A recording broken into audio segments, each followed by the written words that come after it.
Саламатсыздарбы, урматтуу кыргыз журтум. Ушу доор алмашты, кылым тогушту. Адам эволюциялык жол менен көп доорлорду, кылымдарды, мезгилдерди башынан өткөрдү. Бири өлүп кетти, бирилер жаралды. Ошонун баары эволюция деп айтылат. Ошонун баарын өткөн күн, бүткөн тагдыр деп айтсак болот. Бир күнбү, 1000 күнбү, бул өткөн тагдыр. Мына ошентип отуруп, мисалга бирөө бир трактор ойлоп тапты дейли, а бирөө аны самолетко айлантты, техникадан. Ал адамдар өтүп кетти, аны бирөөлөр асманга учурду. Ал адамдар өтүп кетти. Көрдүңүзбү, ошону баары эволюция деп айтылат. Ошентип эволюция, тажрыйба, эмгектин негизинде бүгүнкү күндө адамдын гени жетилди. Бош жаткан кара куш мээс ишке түшүш керек, иштетиш керек, ошол түшөт. Же болбосо ошо кара куш мээ деген сөздү адам күн башка айланыш керек. Же болбосо адамда дагы бир этап өсүү болуш керек. Мына ошол мезгилде адам акылы менен, көзү менен техника ойлонуп табылды. Курал, жабдык, медицина, саясат, каражат. Мисалы, буюмдундагы китайский же российский дегендей, же самопалы же оригиналы дегендей. Мына ушунун баары акыл менен жаралды, өсүш менен жаралды. Анан ошентип анан өсүү токтогон кезде эволюция деген ошол да, адам жерде өсүп, бири кетип бири келип. Өсүү токтогон кезде адам туңгуйга такалып, баягы ойлоп тапкан мыйзамдары, каражаты, саясаты жана башка, жанагы оригиналы, самопалы өзүнө, адамзатка зыян алып келип аткан кезде анан нурдан жаралган, жомок менен жашаган Манастын кыргыз элине кайыптан, Кудайдан илим түштү. Ошо кайып касиет илими менен адамзатты кыргыз бүгүнкү күндө куткарыш керек болуп атат. Милдеттүү жоопкер болуп атабыз. Ошондо мурун адам бул дүйнөгө эмнеге келгенин, мындай миссиясын деле толук тааныбай, эволюциялык жашоодо бирөө сыйынып жашагандыр, бирөө тиленип жашагандыр, бирөө кара күч менен жашагандыр, бирөө уурдап жашагандыр, бирөө бандит болгондур, бирөө криминалдын формасын уурдап алып бийликте отургандыр. Ошентип жашап келген. Эми такалды да ошо эволюцияга, ошондой бир миссияга жаралбайт. Ошол бир криминал болгонго же ууру болгонго. Ошо жолун билбегенде, касиетин билбегенде, кармана албаганда анан ошентип кырсыктап келген. Мына эми гана ошо табыгы илим түшкөндөн кийин анан адам бул дүйнөгө эмнеге жаралат экен? Көрүнбөгөн энергиядан эле көрүнө энергия болуп, ошо эфирлерди көрүп атсаңыздар, бул жерге миссияга, милдетке, кызматка эле жаралып келет экен. Ошондо ар бир адамдын, ар бир улуттун, керек болсо ар бир жандыктын, ар бир жаныбардын, жаны жоктун дагы бир милдети, кызматы бар экен. Бир таш деле бекерге жаралбаптыр. Мисалга бир тайгак жолдо автобус толтура, адам артка кетип, тайгаланып, автобус кулап кетерде бир ташты жөлөй койсоң токтоп калып атпайбы? Мына караңыз, жөн эле бир таш деле эгер адам тааныса, адам эмес, жаныбар эмес, керек болсо от, суу, таш эмес, керек болсо адам, ошол таш да бекер жаралбаптыр. Ошентип кыргыз бул күндүн баласы экен. Кыргыз бул теңирден ыйыгуулуу экен. Кыргыздын теги бул теңир экен. Ошон үчүн кыргыз жана өнүккөн жердик цивилизацияга жетип кетпей, мисалга ошол бир бай мамлекет болуп, же жойулуп жок болуп кетпей сакталып турган себеби ошол кыргыздын миссиясы бул адамзат жол таппай калган кезде кайыптан адамзатты куткаруу үчүн жаралыптыр. Мисалга Манас бабам төрөлгөндө деле атын кое албай аткан кезде кайыптан дубана пайда болуп, мунун атын Манас койгула деп көздөн кайын болду дегендей, ошо кайыптан нике буйрулгандай, аны эч ким жокко чыгара албагандай, кайыптан өлүм буйрулса, аны эч ким жокко чыгара албагандай, кайыптан кыргызга илим түштү, закон түштү, сыйкыр түштү, талап түштү, тапшырма түштү. Эми муну адамзат да жокко чыгара албайт. Өнүккөн техника, чөнтөгү толтура бай бий да жокко чыгара албайт. Дүйнө эли да жокко чыгара албайт, ар бир адам дагы жокко чыгара албайт. Ошондуктан өзүңдү тааны деген кыргыз, мына ошо биз улуу элбиз деген ошо улуу күчтөрдөй кереметибиз бар. Улуу күчтөрдөй керемет касиетибиз болсо, ошончолук кайра улуу дагы жоопкерчилигибиз бар. Жаңы көрүп аткандар бар. Бул эфирдин аты Кут. Кудуреттүү улуу табылга. Табылганын дагы кудуреттүүсү, табылганын дагы улуусу бул. Ошондуктан денеңиздерди бошотуп, мына ушул адамдын телосы эмне экен? Бул чистый эле бир энергия экен. Өткөндө сабак өттүк, мына теңир адам депчи, анан темир адам деп сабак өттүк. Робот же спутник же аябай акылдуу бир керемет болгону менен, же батыш элинин көңүлү жакшы болгону менен батасы жүрбөй атпайбы? Жаңы доордо сөзү иштебей атпайбы? Закону иштебей атпайбы? Анысы кандай? Ушул адамдын телосу бул энергия деген эмне өзү? Бул Кудай өзү энергия, арбай өзү энергия, периште өзү энергия, моюдун өзү энергия. Тело анан энергия да. Көзгө көрүнүп, менин жаным дагы энергия, сиздин жаныңыз да энергия. Анысы кандай? Адам эмнеден жаралды? Энесинин курсагында эч ким сөөк салган жок, эч ким кан куйган жок ажерге, эч ким жан салган жок ажерге кирип, же эч ким бир топурак салган жок. Энергиядан жаралды.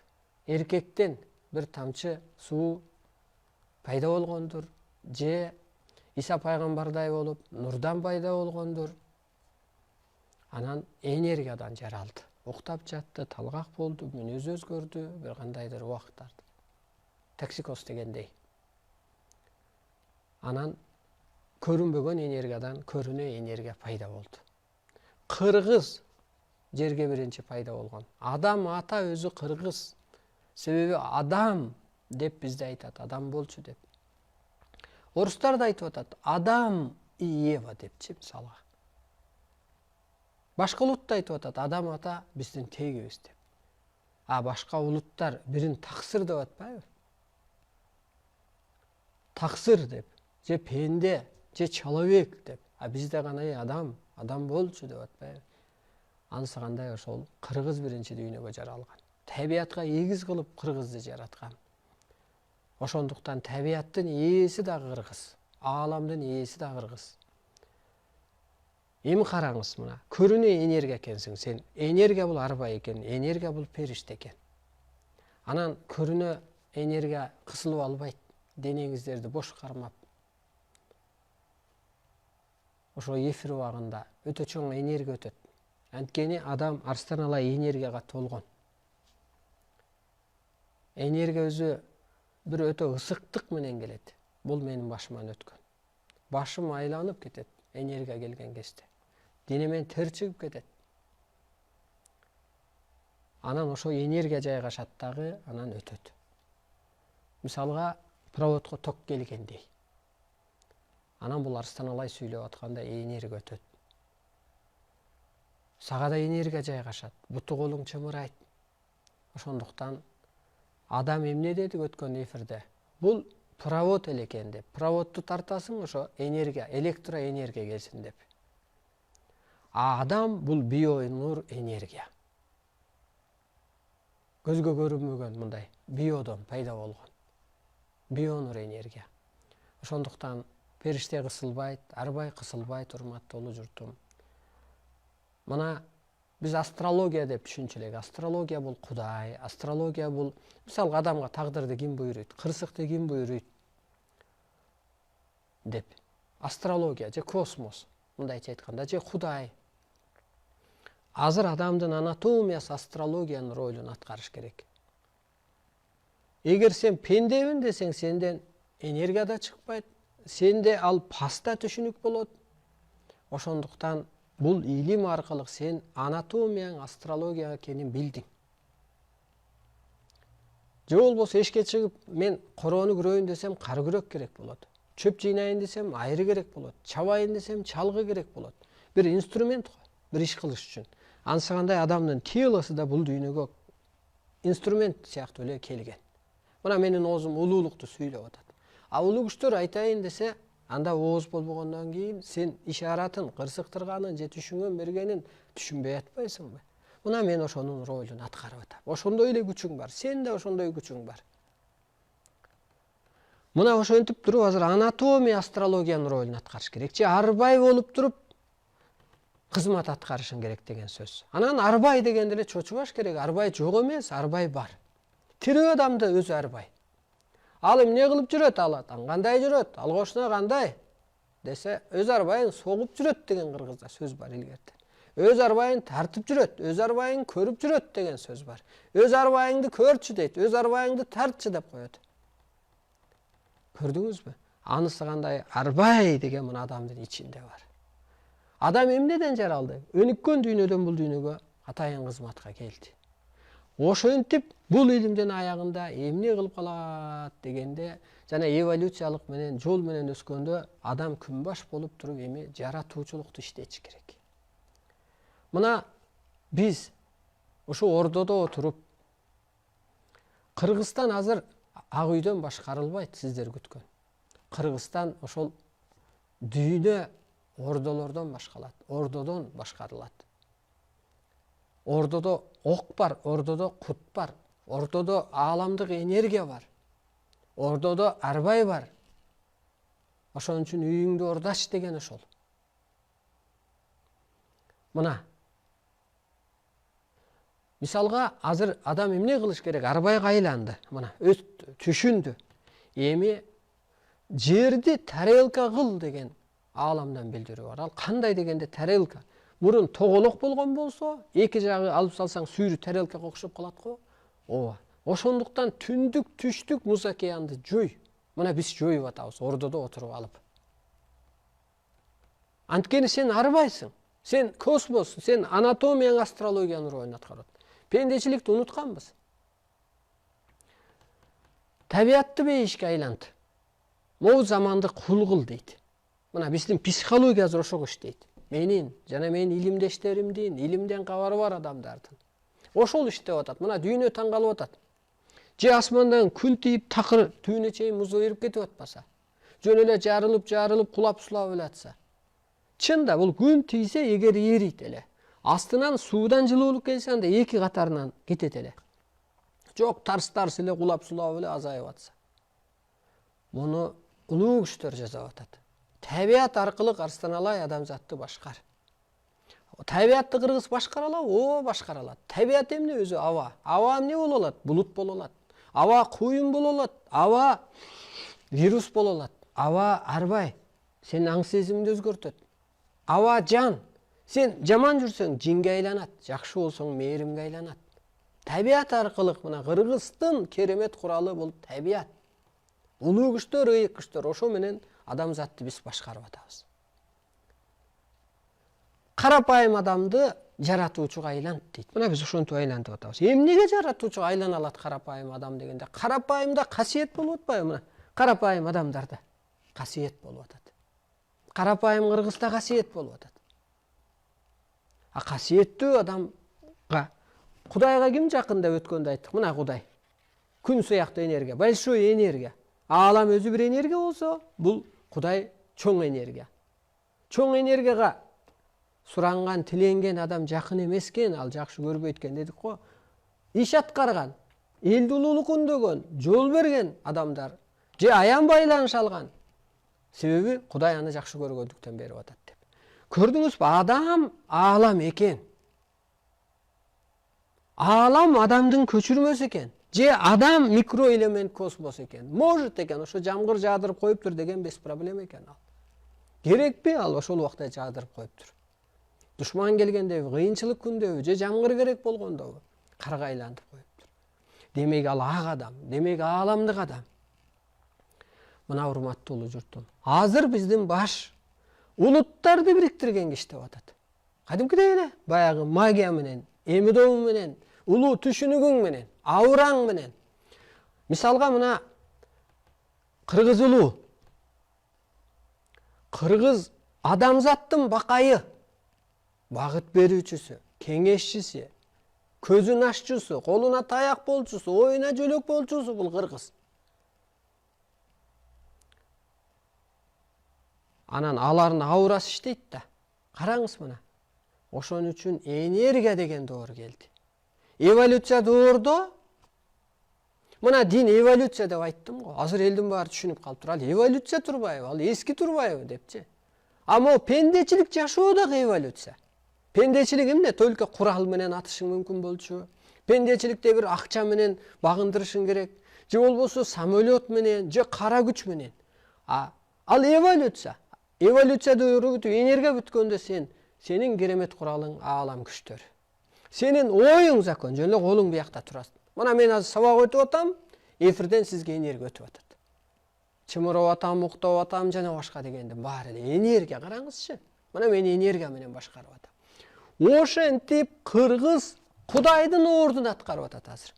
Түндүк түштүк муз океанды жоюп атат. Аны биз ойлогонбуз Кудай жоюш керек эле деп.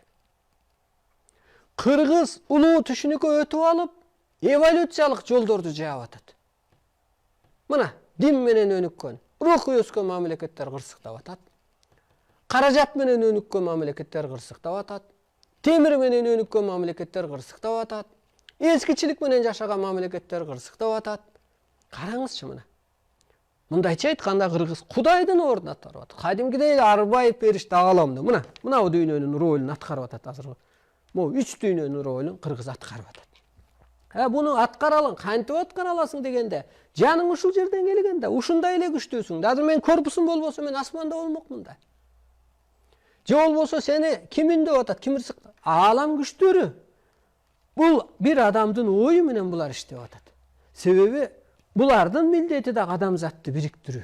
Бир кыргызга бириктирүү, бир жүрөккө, бир башка, бир мыйзамга, бир идеологияга бириктирүү. Ошентип жаңы доордо кырсык эмнеге болот экен? Адам ааламдык кызматын билбесе, аткарбаса Кудайдын ачыктан эскертүүсү. Ааламдык кызмат эмне экен? Же болбосо эн ата болдуң. Сен ордуңду билбесең балдарың тентип кетет да. Улуулук сыпатың болбосо, эн аталык сыпат болбосо, эн аталык касиет болбосо балдарың жок. Асты жетимканада болушу мүмкүн, бирөө көчөлөп кетиши мүмкүн. Көрдүңүзбү? Анысы кандай улуу кыргыз деген ошо улуу күчтөй, улуу жылдыз. Теңир адам. Мына энергиясы ушунча өтөт. Энеңдин батасы тиеби, же балаңдын батасы тиеби? Энеңдин атасына, анткени анын утушу бар. Ал мурун жаралган, анткени ал кызмат кылды, анын батасы назары тиет, а балаңдын назары тийбейт. Ошол сыяктуу улуу кыргыз деген ошо улуу күчтөй кызматы бар. Мына жаның ушундай керемет экен, арбайлар ушундай кызмат экен. Биз Кудай деп асманды карайбыз го, мына аалам. Ааламда ошондой, ал ааламдан сенин жаның келген. Өсүп отуруп мына арбай, же ошол нур дүйнөгө жеткен. Мына ошентип кыргыз азыр дүйнөнү башкарып атат. Эмне кылыш керек да? Ааламды кырсыктан кутулуш үчүн бүгүнкү күндө ааламды кызматын аткар. Аалам деген мына аалам, эмнеге мына аалам? Ошо кызматын аткар. Аалам дүйнөнү башкарыш керек го. Эми сен тирүүлөй ошо ааламдын ролун аткар. Анткени корпусуң ошо жактан бул жумушка эле келген. Байды кедейге айлант дейт да. Анан ойлоносуң, кантип кедейге айлантам депчи. Анткени байлар бурмалап атпайбы дүйнөдө? Мына олигархтардын парламенти деп атат го. Чөнтөктүүлөрдүн парламенти деп атат го. Кырсыктыр. Себеби эмнеге? Могу адамзатты, кыргызды булар бурмалап атат. Чөнтөгүнү иштеп атат. Кырсыктыр. Болсо мынтип отуруп туруп айтасың го балдарың чогулуп, сенин кылганың туура эмес деп соттойсуңбу, тилдейсиң. Анысы кандай сен бул жерде туруп эле соттосоң аалам күчтөрү аткарат. Өздөрүн биринин башын бири жутуп, бирин-бири тытышып кырсыктайт. Мына кырсыктап атат. Биз муну соттоп койгонбуз. Азыр жөн эле жыйынтыгын көрөбүз да. Жазда жер кичине көктөп, анан күздө жетилет го. Же болбосо кичине куурап анан 1-2 айда чирип бүтөт го. Анысы кандай бул мезгилде соттодуңбу, ал уже артка кетти. Карапайымга мээрим төктүңбү, ал өсүп баштады. Анткени ал карапайым адам, ал караңгы сыр байырлаган адам. Ал эч кимге жамандык кылган жок, анын уурду бар, ал жоокер болот, жетишет. Мына Ак үйдүн кырсыгып атканы. Өткөндө Энтасты карап атсам мынтет. Жаңылыктар деп туруп темасы чыгып анан Элвира Суравалдиеваны ким кучактап ийди лифтиден дейт да. Жаңылык. Кыргызга жаңылык. Кырсыктап атканы да. Лифтиден анда ким кучактап ийди? Аркасынан чуркабой эмне кучактады деп. Мына анан бул жерде ойлоносуң. Ушу бир топ, бир кыргыз дүйнөнү башкарып атат. Бир кыргыз арстан алай баштаган. Бир жумада 2 жолу кыргызга жаңылык киргизип атат мына. Бир сабак окшобойт. А депутаттар жылуу кабинетте отурат. Айлык алат. Болгон бийлик алдында. Алар пенде болгондуктан эч нерсеси иштебей атат. Бирөө барып кучактап үйүп атат, айласы кеткен. Ошону жаңылык кылып айтып атат. Ай, эмнеге кырсыгып атам дебейсиз маны. Инопланетан келип кучактап ийди десең ал жаңылык болот эле. Бычак менен сайып кетти, ал жаңылык болот эле. Бирөө кучактап ийди. Ушу жаңылыкпы? Же паланча коалиция бусулуп кетти. Ошо жаңылыкпы? Же болбосо кейжи номерди алып коелу. Ошо жаңылыкпы? А мен канча бурулуш кылып атам? Мына бүгүнкү күндө. Менин кабинетим жок. Муздак жерде отурам. Акча албайм эч кимден. Өкмөт акча төлөбөйт. Тетиринче акча коротобуз. А канча жаңылык кылып атабыз, канча бурулуш кылып атабыз, канча өстүрүп атабыз.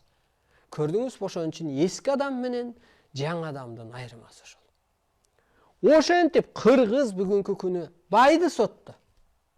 Эволюцияга тарткан бийликти сотту. Сен калыс болсоң соттойсуң да, бул балам туура кылганы жоксуң. Сен ордуң бул жерде эмес. Сен коюңду кайтар. Сен чөнтөгүңө иште. Сен өз башыңа иште. Бул элдин жүгү деп деле мына балдарга айтасың го. Кой балам, сенин кабыргаң ката элек. Кожо жаш кинодо деле эне теске анан Касем менен кожо жашты кетирип атпайбы? Экөөң барып келген Мундусбайга деп. Мына урматтуу. Анысы кандай эле азыр биз дүйнөнү тескейбиз. Көзү болбосо заводчный соттоп атпайбы? Анысы кандай эле заводчный эле. Анткени ошончо милдеткербиз. Аалам күчү кийип алды. Ааламда эчтеке жок, эми ал соттобойт. Сен соттосоң анан алар аткарып берет. Адам атанын энергиясы мына жерде экен. Ал Арстан Алайды кийди. Мына Арстан Алайды кийди. Арстан Алай соттосо анан адам атага Муарбайлар башы ээп аалам күчтөр анан алар аткарып берет. Мына караңыз, урматтуу. Же болбосо, мына жерде биз бири-бирибизге сыйыбыз жок. Бир бай адам мынтет, 5 жылдык депутат мынтет, андан өткөн Кудай жок жердечи. Бардык бийлик бүгүн май чайнап атат. Катмар май Байлап атат, қазысына, бетіне чейін. Сый жоқ.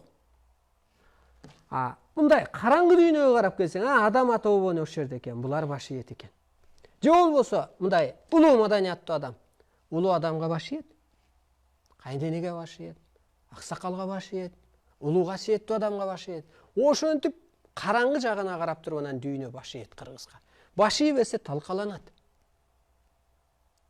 Мына ушуну түшүндүргөндө кыргызга ушундай касиет түшкөнүн, кыргыз ушундай ааламдык сыпатка калыптанганын дүйнөгө түшүндүрүп айтсаң, дүйнө кароо калат. Сен ошо диниңди таңуулап кыргызга, кредитинди таңуулап өзүң кредиттен кырсыгып атасың. Каражаттан кырсыгып атасың. Динден таңуулап журтун кырсыгып атат, элиң кырсыгып атат десең ошондо түшүнөт. Атага барып алып эле бир майда мыйзамды таңууласаң кырсыктайсың да, майда сөздү сүйлөсөң. Мына ошентип анатомиябыз астрологиянын ролун аткарыш керек. Же болбосо ааламдык кызматыбыз деген ошол да. Ошону аткарбаса кырсыктайт. Чоңойдуң, эне ата болдуң. Эми ошону аткарбасаң, баягы баладай жүрө берсең, өспүрүмдөй жүрө берсең кырсыктайсың да, балаң багылбай калат, эне атаңа күч келет. Анысы кандай эволюциялык жол менен өтүп туруп энергияга айланды деген сөз ушул. Азыр сыйыну керек бекен? Жок. Сырдаш, мына сыр могу китептерде турат. Анан сыйкыр касиетти иштет деген доор ушул. Дагы эмне деген? Толтура бул жерде. Чарчап каласың муну. Түшүнө алды да албай, аткара да албай. Табиятты бейишке айланды. Айланты алабы адам? Ооба, сен энергиялуусуң, сен абасың. Сен мээрим тök. Кыш жоюлат десе күлөт да. Кыш башатта болгон эмес. Адамдын жан дүйнөсү жаратылыш кереметинен куралган. Адамдын жан дүйнөсү ойгонсо, табият жаз болуп кетет. Сен милдеттүүсүң, кыш болуп атканына сенин жан дүйнөң милдеттүү. Ошол күнөөлүү. Караңыз, мына урматтуу улуучтум. Табиятты бейишке айланды. Кант? Мына азыр кыргызды жарат, духун көтөр, анан башиет. Ал кантип жаратасың? Кыргыз сен улуусуң деп кайталай бер. Балам сен кыйынсың, жеңе сендей болобу? Кайталай бер. Мээрим төгө бер, ал жаралат. Чын эле дейт. Менин ушундай ордум бар да дейт. Атам мени, мына мен балдарымды тескегенде тилдейм, мен силерди жаман сөз угайын деп чоңойткон эмесмин. Аны күткөн эмесмин. Мен силерден ушу бир жакшы сөз угайын деп, бир жакшы жагыңарды көрөйүн деп чоңойтком десең, ойлонот анан ошо жакшы жагымды көрсүн атам. Ошон үчүн мени эңсеген турбайбы? Ошон үчүн мени түйшүк тарткан турбайбы? Ошон үчүн мени окуткан турбайбы деп. Анысы кандай? Кудай деле адамды, кыргызды ошон үчүн жаратты. Менин кызматымды аткарып берсин. Бул уютку, дүйнө чирип кетерде, көрөнгө бул сактап калат. Бул уютку, журт, бул эл эмес, бул журт деп. Мына урматтуу улуу журт. Анатомияңыз мына астрологиянын ролун аткарып аткан ошол. Ааламдык кызмат деген ошол. Аалам, арбайлык кызматыңды бүгүнкү күндө аткар. Булут жөнөт мамлекеттерге дейт. Вирус жөнөт, куюн жөнөт дейт. Табиятты башкара аласың. Биз табият аркылы гана адамзатты багындырып адам кыла алабыз. Башка жолубуз жок. Ошон үчүн шарт окуп атканыбыз ошол Америкага. Сен мынауны кылышың керек. Орус эли адамзат үчүн күрөшүң керек. Кытай майда түйшүктөн куткарышың керек деп. Кыргызды улут катары көрбө, улуу күч катары көрдү. Улуу күч. Баягы баатыр деле чыгат го бир жетилгенде. Мисалга мына чорныйлар деп коебуз го. Вор в законе деген. Эмки 2 жылга кесилген бала вор в законе болбойт да. Канча жыл азапты тарткан, анын үчүн бир кайраттуу, да бир духу бар, анан вор в законе болду. Анан ошого баш ийип атпайбы? Керек болсо дүйнө жүзү, керек болсо бир клейген Россия бир вор в законе. Мисалга. Көрдүңүзбү? Анысы кандай? Ошол кыргыз, ал калыс вор в законенде. Ал тегиз, ал башкара алат. Ошон үчүн кудайлык сыпат кыргызда бар деп атканым ошол. Арбайлык сыпат бул кыргызда бар. Чочубаңыз бул. Болгон. Бул мына энелер жалган айтканбы? Аталар кошоматчы болгонбу? Аталар ушак айтканбы? Жок, аталар каарды болгон. Тескеген, тегиз караган. Ошо жаманында мактап туруп, жоонун астына койгон, анын да жолун тапкан. Кой балам, ага теңелбечи деп. Ага мээрим төгүп койчу деген. Мына ошентип туруп, азыр кыргыз мындайча айтканда Кудайдын, Арбайдын ролун аткарыш керек. Ал үчүн жана мыйзамдар көп. Мындан ары ошол жөнүндө сабак өтөбүз. Табиятты бейиш кыл. Сен милдеткерсиң. Анткени Арбай сени кийип алды. Адамзатты тегиз кылып жаратат Арстан Алай дейт. Ийгиз кылып жаратат дейт. Жарат, мына балаңды жарат. Дукун көтөр, анан баш ийет. Жаратпасаң, ал балаң кара күч менен сабасаң да баш ийбейт. Келиниңе мээрим төг, алдыңа кетейин, менин ордумду ушул басат. Ушундай болот деп аябай макта. Жарат, тап тилдерин, сырларын, дартын, дарыла. Анан сага баш ийет. Анысы кандай ошол касиеттүү адам керек болсо ошол табияттын сырын, жандыктын сырын билген ошол. Ошон үчүн кыргыз касиеттүү деген ошол. Ошентип анатомиябыз дегеле адам азыр астрологиянын ролун аткарат. Же ааламдык милдет кызмат. Анан каяктан уруш, анан каяктан бир майда түйүшүк анан кыргыз түшөт. Ошон үчүн алындан батпай аткан ошол. Мына урматтуу улуу журтум, улай эле сүйлөйүн дагы. Өткөндө мынандай сабак өттүк эле. Мына Кудай. Бул күн. Большой энергия экен. Ылдый жагында көрсөттүк, ал аалам экен. Бул чоң аалам. Мына Кудайга ким жакын? Сыйынган адамбы? Чокунган адамбы? Суранган адамбы? Жок. Кудайга мына Арстан Алайдын ордуна аалам менен байланышкан адамдарды койгула. Зульфиябы, Атамгүлбү, Эргешбай атамы жана башкабы. Эмнеге бул жакын дегенде Кудай жакшы көргөндүктөн буга касиет берип атат. Кудай адамзатты, мо адамзатты алып кал деп туруп кыргызга укук берди, сен дүйнөнү башкар деп. Утуш, сунуш, талап, жердеги менин ордумду аткар деп атат. Мо адамзатка башчы бол деп атат. Демек Кудайга сыйынган эмес, иш аткарган, алып барган, куткарган адам жакын. Ошол сизсиз. Эгер сыйынсаң, бул азыр жок кылып коет. Дүйнөнү мына сыйынган адам мамлекет кыйрап атат. Андан кийин мына ушу тема болду эле өткөндө. Анан теңир адам, темир адам жөнүндө болду эле. Теңир адам мына батасы кабыл болуп атат. Сөзү закон болуп атат. Анатомиясы астрологиянын ролун аткарып келген. А темир адамдан эмне бата чыгабы? Батыш элинен. Же темир багыт бере албайт экен. Темир мына көрсөтүп атат техника. Ал жөнүндө иш аткарат. А темирди адам ойлоп тапты. Темир адамды ойлоп тапкан жок да. Мына ушул жөнүндө сөз болду эле. Ошол теңир адам кыргыз. Теңирдик касиет бар. Улутка бөлбөгөнүн карачы кыргыздын. Жыныска бөлбөйлү, ай улуу ал, ай улуу адам батасын ала жүр. Айтып отурса, арбайлык, периштелик сыпат бул кыргызда бар. Ошон үчүн теңир адам бул кыргыз. Бүгүнкү темабыз ошол жөнүндө болмокчу. Мына бүгүн тетирисинче мына адамзат, кыргыз, мамлекет муну ким куткарат? Же кайсы жол менен өнүгөт жаңы доордо? Дин мененби? Жок. Жол таап береби дин? Жашап көрдүк, ал эволюция болуп калды. Доллар, байлык, бийлик жол таап береби? Жок. Тетирисинче касиетибизди учурду. Тетирисинче кырсыктырды. Экс-депутат же батыш эли же президент ошонун идеологиясы туура келеби бүгүн адамзатка? Жок. Тетирисинче зыян болуп калды.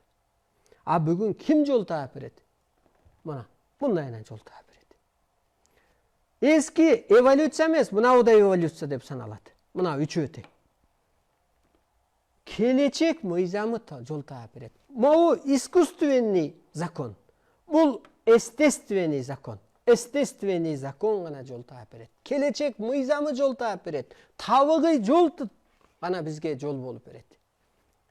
Батыш мыйзам эмес, акча эмес, ары кандай сот уюм эмес, техника эмес, теңир мыйзамы гана жол берет, жол таап берет. Кайып гана жол таап берет. Мына кыргыз, мына кыргыз, сиз адамзатка сиз гана жол таап бересиз. Эмне менен? Кайып менен. Теңир түшүнүк менен. Темир түшүнүк менен эмес. Же ар кандай диний эволюция, бул дагы бүгүнкү күндө эволюция. Мына урматтуу улуу журтум, адамзат үчүн биз жоопкербиз. Адамзатты боштондукка чыгарууга кыргыз жоопкер. Улуу кыргыз улуу мыйзамды жаратпаса, адамзатты ортоңку жолго салбаса, тыптыйпыл болуп жоюлат. Ортоңку жол эмне? Аалам менен пенделиктин ортосунда жаңы жол чыгат. Мына, мен тирүү турам, бирок арбайдын ордун аткарып атам. Пенделичиликтен чыктым. Мына караңыз, ортоңку жол. Пенде эмесмин, ааламга өлүп кеткен жокмун. Мурун асманга жаныбыз барып агарса, таныбыз өлүп калса, тан жаның агарып, оордан кутулуп атканың ошол. Эгер агарып болбаса, анда бул ууланып кеткен атат. Кана, караңыз. Мына бизге ушу бүгүн талкууларга барып, эжекелер айтты, ушу сүрөт менен жакшы түшүнүктүү да болот экен депчи. Мына, эгер куткарса, не деген батыштын саясаты Кыргызды башкардыбы? Башкара алган жок. Өнүктүрдүбү? Өстүрдүбү? Жок, артка гана тартты. Диний агымдар Кыргызды куткардыбы? Жок, кырсыктырды. Касиетин учурду. Рамкага салды. Акча, каражат, касиетибизди качырды. Эволюция. Бул эволюция, мына эволюция. Теңир мыйзамы, табыгый жол, салт, ааламдык дастан, ааламдык түшүнүк, улуу маданият, улуу сыпат гана сизди куткарат. Улуулук. Бакай бабам кошоматчы беле? Бакай бабам кызматы болгондуктан эмне кыргында өлбөй калды да. Көп эле адам өлүп кетет эле да. Чоң казаттабы жана башкадабы. Анысы кандай кыргыз да өлбөйт, мына уларды куткарыш үчүн. Ошон үчүн өлбөстүк деген ошол. Мына убакта улуу маданият бар беле? Улуу сыпат бар беле? Улуу касиетибиз бар беле? Бул жердечи кана касиетибиз? Кана маданиятыбыз, улуу маданиятыбыз? Кана салт санабыз? Мына Манасты бул айтып жүрөт ширик деп. Салтты айтып жүрөт, Манасты айтып жүрөт миф деп, жомок деп. Салтты жүрөт ширик деп. Арбакты айтат жок деп. Мисалга мына адамды эмне куткарат? Булбу. Жок, табыгый илим, табыгый жолубуз, башатыбыз кана адамзатты куткарат. Боштондукка чыгарат. Эмнеде? Мындан боштондукка чыгарат. Мына урматтуу улуу журтум. Чыңгыз атабыздын сүрөтү. Мына Чыңгыз атама 90 жыл, мага 50 жыл болду. Ал 40-ка чыкканда мен жарык дүйнөгө келипмин. Бул жол. 40-та бир чоң өзгөрүү болуп атпайбы өзү? Чыңгыз Айтматовду азыр жерге тийгизбей мактап атабыз. Чыңгыз атам жазган китеп менен бүгүн жашай албайбыз. Ушуну эсиңиздерден чыгарбаңыздар. Эволюция катары айткым келет. Чыңгыз атам батышты тааныптыр. Еврейлерди тааныптыр. Масондорду тааныптыр. Алып келиптир. Табиатты сакташыбыз керек деп, Ысык көлдөн форум баштаптыр. Аягы чыккан жок да. Аткара алган жок да. Глобализация деп баштаган. Кыргыз такыр тетирик этти деп Маңгурт деген кино жазган, чыгарма жазган. Бирок аткара алган жок да. Бүгүн жаңадан чыгып аткарып атпайбы ошону? Көрдүңүзбү эволюция кандай болот экен? Мына Чыңгыз атам башы чоң Акаевди алып келген ушу киши эле го. Акаев не кылып кетти? Кыргызды каяка алып барды? Үсөнгө куушубуз кана? Жерибиз кемип элибиз тентиди. Ошондуктан эволюцияга карабаңыздар, урматтуулуу журтум. Ооба, бир кыргыз бар экен деп дүйнөгө таанытып кетти. Кыргызстан ушундай бир адам чыгыптыр деп. А бирок башкарып кете алган жок. Бириктирип кете алган жок. Улуулукка үндөп кете алган жок. Ооба, ал бир эволюция убакта жаралыптыр. Бүгүнкү күндө караңыз. Мынау адамзатты, мынау мамлекетти, мынау кыргызды ким куткарат? Табигый жол гана куткарат. Техника куткарбайт. Батыштын баш мыйзамы куткарбайт. Окумуштуулар, медиктер, техника, дин, каражат, самолет, деги эле пендечилик, ушак, урушуу эчтеке куткарбайт. Табигый жолуңуз, естественный. Мисалы мына айттык го. Кайберендер кайып берен деп атпайбы? Кайыптан. Кайып закону менен жашап атат го. Мына турат кароолдо текелери. А үйүр оттоп атат. Ал тамак жебей турат. Үйүрүм багылсын депчи. А биздин бүгүн мынаулар элди уктатып коюп ырыскысын жеп алып атпайбы? Элди ачка коюп өстөрү чөнтөгүн толтуруп алып атпайбы, жеп алып атпайбы? Мына ошол табигый жол ошол. Ошол табигый жол.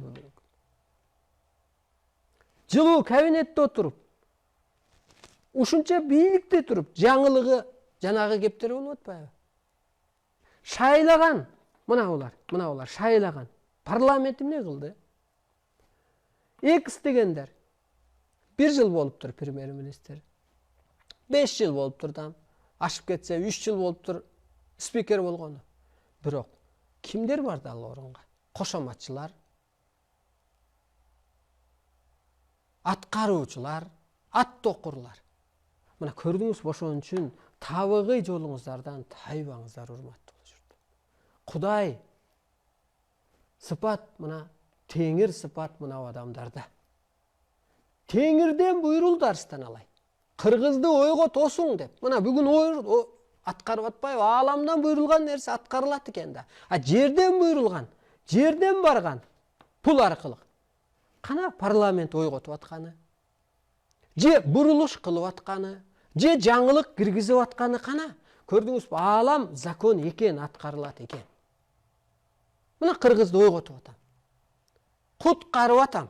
Пендечиликтен, бүгүнкү келаткан кыямат кайыңдан. Эмоция менен жүрсөң, энергия сени жеп койгон атабы? Рак, шишик, писик, жара. Мына эволюцияда чыгарып ийсем, энергияга айланып кетсең, сен кырсыктан, оорудан кутулуп кетип атпайсың. Ааламдык кызматын аткарып ийсең, кутулуп кетип атпайсыңбы? Өлүмдөн куткарып атпайбы керек болсо арстан алай? Өлүмдөн. Мээрим төксөң, өлүм качып кетет экен да сенден. Мына бир гана жолуңуз мындай. Өнүгөл десе келиңиздер буга жабышалы. 5000 сомдон таратып эртең бизди шайлатып алсын. А не кылды бул, жиндиби?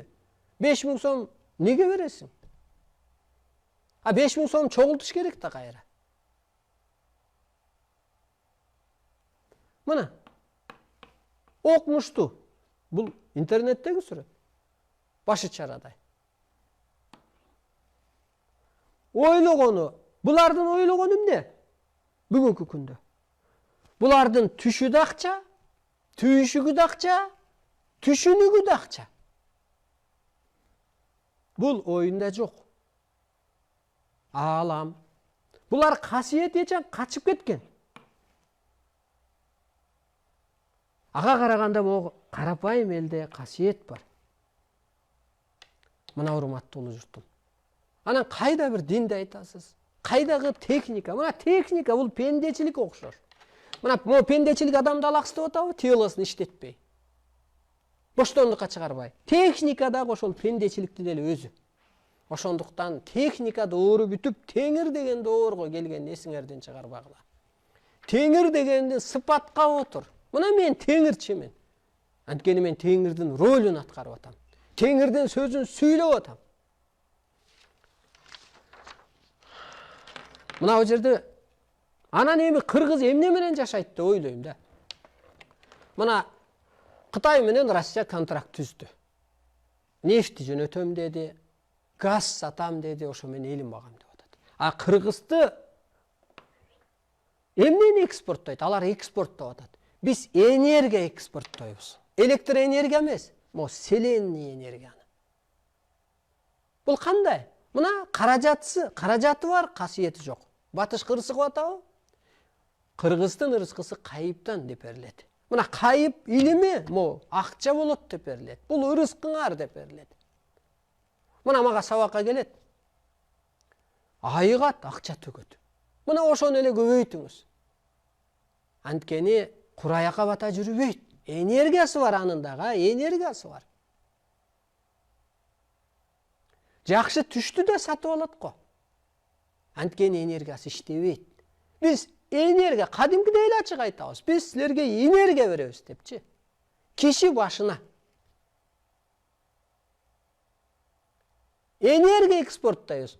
Селенный энергия экспорттойбуз. Бул чындык. Анткени биздин рызкыбыз ошол.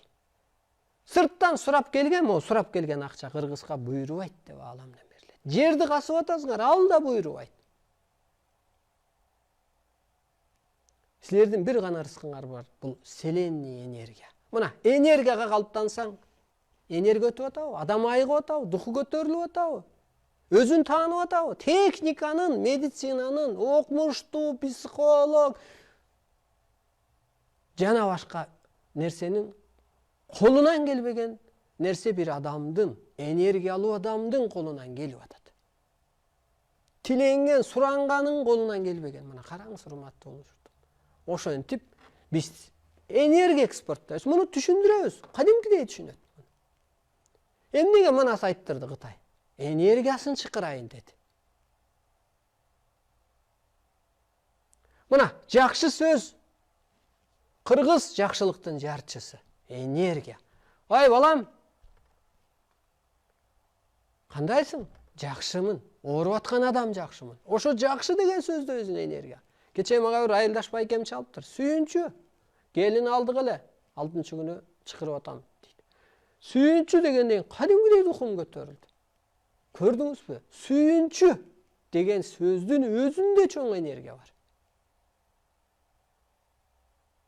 Сүйүнчү. Болсун байке. Мына.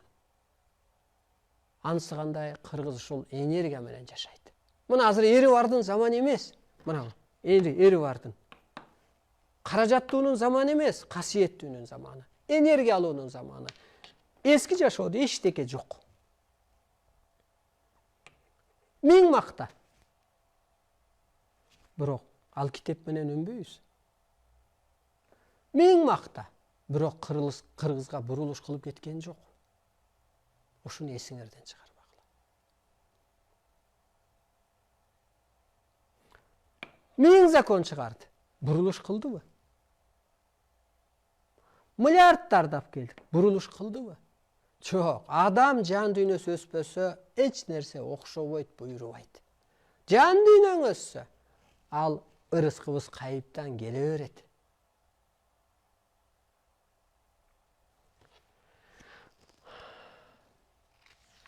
Мына урматтуу журтум. Ошондуктан кыргыз сиз теңирсиз. Сиз энергиялуусуз. Сизди эволюция башкара албайт. Ушуну эсиңерден чыгарбагыла. Же атасын баласы башкарабы? Энесин баласы башкарабы? Акысы да жок, акылы да жетпейт. Мына ошондуктан сиз керек болсо асман жерди башкарасыз. Алам жерди, табиатты, көзгө көрүнгөн, көрүнбөгөн дүйнөнү башкарасыз. Мына көрүнө башкарып атабыз го. Кананда сакталса сакталып калбайт беле булар. Бирге койбойт беле. Жок, ажырым болот. Эл жиркенет, эми ушулар элдин аркасына барат. Биринчи карапайым эл астыга өтүп алат. Жаңы доорго. Булар артта калат. Анткени булар ак карак аябай берди болгон. Булар өзү менен согуша берет. Жан дүйнөсү согуша берет. Мынабу. Анан көз ачык, үчөө артта калат.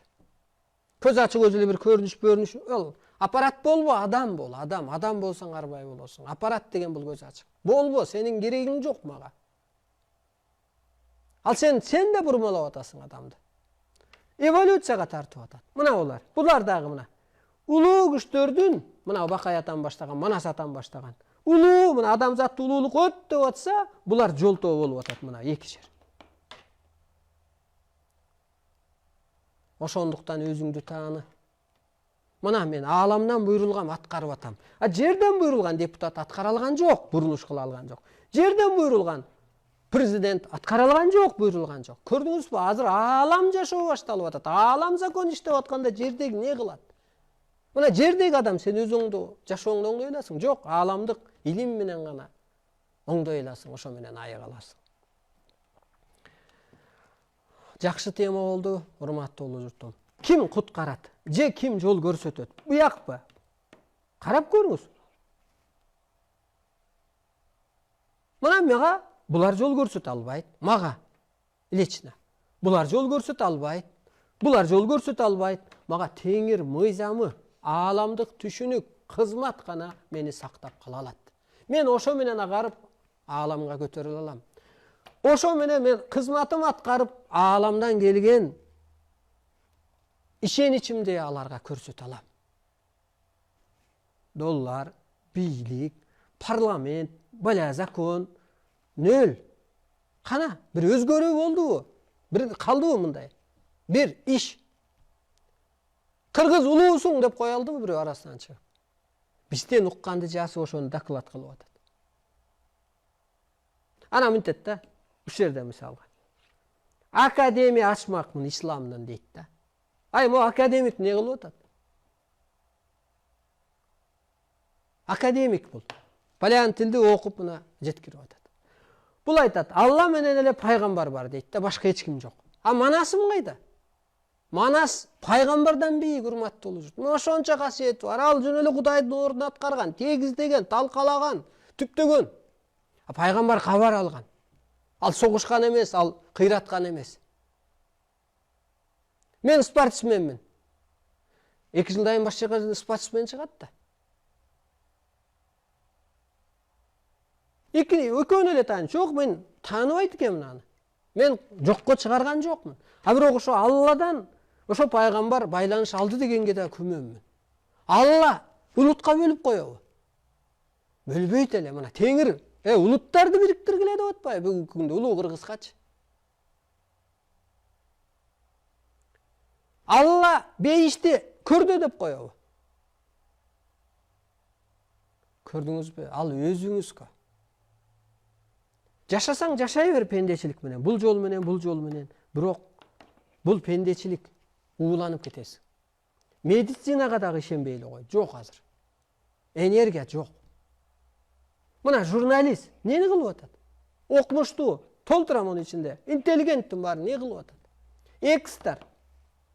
Эски түшүнүктөгү адамдар не кылат? Эчтеке кыла албайт. Ошон үчүн батыш, мына батыш адамзатты башкара албайт. Себеби аалам сырын билбейт. Табият кызматын билбейт. Адамдын жашоого жаралуу максатын билбейт. Ошон үчүн кыйрап түшөт. Бир гана кыргыз калды. Адамзатты алып калганга, сактап калганга, жол көрсөткөнгө. Мына мындай эле караңыз, сен кайсы жол менен өнүгөсүң? Только аалам мыйзамы менен. Ааламдык көз караш менен, ааламдык түшүнүк менен, улуу маданият менен. Ушул темабыз кызыктуу болуп кетип, аягына да чыга албай калабыз. Суроолорго да кенен жооп бере албай калабыз. Ушул алым келишинче бүгүнкүлөргө бир эки ооз жооп кылайын. Жогорку кеңештин депутаттары ар кандай жаңы закондорду чыгарып, элди кыйнаганы туурабы? Революция болсо бардыгы эл мененбиз деп элдин артына жашынышат. Эл тынчса кайра төшүн көтөрүшөт жаман иштерге. Эми кыргыздын көзүн ачуу үчүн болуп атат мунун баары. Biz ар жагында карайлы. Мына өзүңдү таануу үчүн болуп атат бул батыш. Бул кыргызга төп келбесин, теңир адамга темир адамдын мыйзамы төп келбесин көрсөтүп атат. Касиети кырсыкканын көрсөтүп атат. Ошол миллион мыйзамы өзү үчүн чыкканын гана көрсөтүп атат. Туура айтасыз. Революция эми болот. Ушуну эсиңерден чыгарбагыла. Революция деген бул эволюция болот. Такыр башка түшүнүк, башка адам, башка мыйзам. Ленин мисалы революция кылган. Байды кедейге тарткан. Байды эчтекесин санабай эле колхозго уюштурган. Анысы кандай, булардыкы да ошо ортого тартылат. Бул чындык. Бизнес кылган жокпу? Урдадыбы? Берсин да. Анан 10 жыл өтүп кетти, болбойт экен деген болбойт. Эмне тамагын сіңип кетти, кайра дагы жеш керекпи булар? Кусуш керек. Бул чындык. Эл ушинтип элден сот чыгат эми. Кытайдагы кыргыздар концлагерге кармап жатышат. Эмне кылыш керек же башчы унчукпайт. Сиздин оюңуз кандай? Башчы быйыл барып күлкүмү келтирет да. Тестте ушундай шум болуп аткан кезде Кытайга барды. Анан тест боюнча унчукпай койдук дейт. Унчуккан жокпуз дейт. Унчугуш керек да. Ошол фирма ушундай 2 эсе көрсөтүптүр бааны, 5 эсе көрсөтүптүр. Алардын тыңчысы чак эле жеткирген. Кандай кыласыз? Карап бериңиз, ылдыйлатыңыз. Мейли, акча бербесин, ордуна бир буюмун берсин. Өтүп кетиптир ал акча. Ал фирма жооп кылабы, Кытай жооп кылабы, банкы жооп кылабы. Анан кайда? Дух керек. Урматтуу улуу журтум, азыр духовный двор. Духу бар адам гана бурулуш кылат. Сиздин да духуңуз болсо бурулуш кыла аласыз. Мына адамзатты, кыргызды, духу бар, теңир адамды жөн адам башкара албайт да. Улуу адамды бала башкарабы дегендей кеп. Улуу түшүнүктөгү адам гана башкара алат. Бул мезгили келет. Ошондуктан эми кейибеңиз, кепчибеңиз. Не кылабыз? Адам эволюциялык жол менен жаралган. Бул эми батыш айтат, маймылдан адам жаралган деп. Бирок мен ага кошула албайм. Маймылдан адам жаралса, алар мындай жомок кылган да. Бул ушундан жарал. Жок. Адам нурдан жаралган. Адам кыргыз 40 үр периштеден жаралган деп берилет ааламдан. Көбүктөн жаралган депчи. Анан мен буга ишенем. Себеби жумурткадан деле бир нерсе жаралып атат. Бир тамчы суудан деле бир нерсе жаралып атат. Суу бууга жаралып атат. Буу кайра жерге суу болуп түшүп атат. Ошондуктан муга башыбызды оорутпай эле коелу. Мындан ары ошол пендеден периштеге кантип жаралабыз. Ошого башыбызды оорутсак туура болот. Адамга кирине кирип жүк басты деген нерсени түшүндүрүп бериңизчи. Эми ушул сиздер улуулукка өтсөңүздөр, сизге дуа да өтпөйт. Кирине кирмек турсун.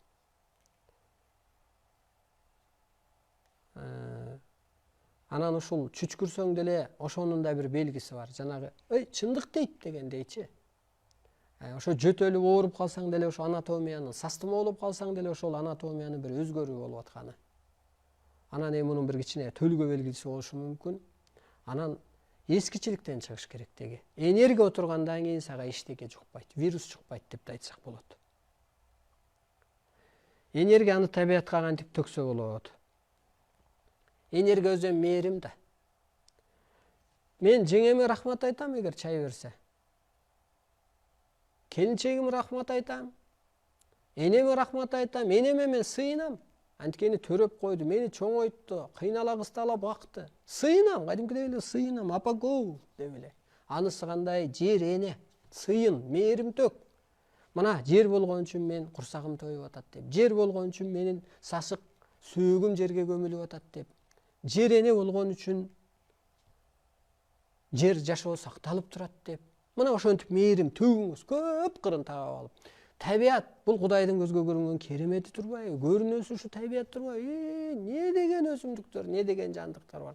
Кудайга айла жок турбайбы ушунун баарын жаратып деп биле ушинтсеңиз ал өтөт ошо мээримиңиз, түшүнүгүңүз. Баягы эне менен кыз деле келишип калса мээрим өтөт го, бирин-бири түшүнүшсө. Анысы кандай сиз табиятка ошол түшүнө билсеңиз эле мээримиңиз өтөт. Анан табияттан да сизге бир керемет өтөт. Мисалы мазарга барганда адам оңолуп калат дегендей эле, ошол мазарда да бир чоң энергия бар да.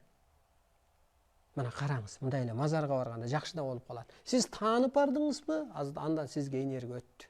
Анысы кандай табият бул Кудайдын көзгө көрүнгөн керемети. Табият Кудайдын аткаруучусу кабарчысы. Жаратылыш жараткандын жан дүйнөсүнүн көркөм чыгармасы. Ошол көрүнбөгөн дүйнө, мына адам. Карачы Кудайдын адамды жаратып койгонун. Карачы ушундай адамга ошондой өзүнүн кереметинен берип койгонун. Сөзү закон болуп атат.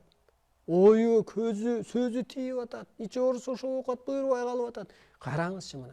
Ошо сыяктуу эле табиятты деле ушундай көп кырын түшүнө билсеңиз эле, аалам жер менен гармонияда болосуз. Ошол өзү гармония, ошол мээрим, өзү энергия деген ошол. Жегиштерди биз шайлап жатпайбызбы дейт. Эми шайланбайт. Эми ааламдан буйрулган адам шайланбайт. Аны эл табат. Анан жердегилер кулап жоюлуп жок болот. Жердегилерди кадимкидей жүзү жок соттойбуз. Ааламдан берилет. Жүзү жок сотто деп. Кудай жүзү жок жаман адамды соттойбу? Кырсыктатабы? Анысы кандай кыргыз ошентип туруп соттойт. Бир тоо курдаган адам эмес. Ошол мамлекетке жаман мыйзам чыгарып артка сүйрөгөндөрдү соттойбуз. Жегенин коюп туруңуз. Эволюцияга байлагандарды соттойбуз. Азгырганды соттойбуз. Ошентип мазакталат. Ошентип жоопко тартылат. Ошон үчүн ар бир секундту туура, бир дуур өтүп атат деп чындыкка пайдалан, туурага пайдалан. Анткени чындыктын ээси бизбиз, урматтуу улуу журт. Бизге бөлүнгөн убакыт соңуна чыкты. Мына эволюция бүттү, урматтуу улуу журт. Мына бүттү. Бул сизге жакшылык алып келбейт, ушуну эсиңизден чыгарбаңыз.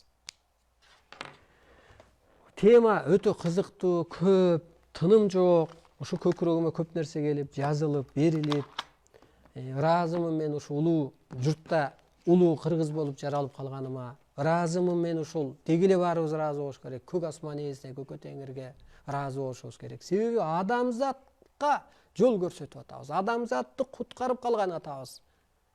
Кайып илимибиз менен, кайып касиетибиз менен, ошо табыгый жолубуз менен, табыгый мүнөз, табыгый сыпатыбыз менен. Ошондуктан көкүрөгүңүздөгү ошо муздар кетсин, көкүрөгүңүздөрдө кыштар, көкүрөгүңүздөрдөгү жана пендечилик, кырс мүнөздөр кетсин. Көкүрөгүңүздөрдө ошо жаз байырлап, көкүрөгүңүздөргө энергия байырлап, эволюциядан чыгып энергияга айланып, эртең ошо ааламдык кызматыңыздарды аткарып алыңыздар. Кем болгондо ушу Арстан Алайга көчүрмө болуп алыңыздар. Сиздер манассыздар. Мына Манас духу бар. Манас чектелбейт. Манас асман, Манас жарым Кудай деген ошо чындык. Ошо сыпаттар сизде бар. Сиздер асмандын, ааламдын, анан жердин ээсисиңер. Далилибиз эмне? Ааламдык байланыштарыбыз, ааламдык маданияттарыбыз, ааламдык түшүнүктөрүбүз. Ошо ааламдык жашоого калыптанып алыңыздар. Бул эфирдин аты жаңы көргөн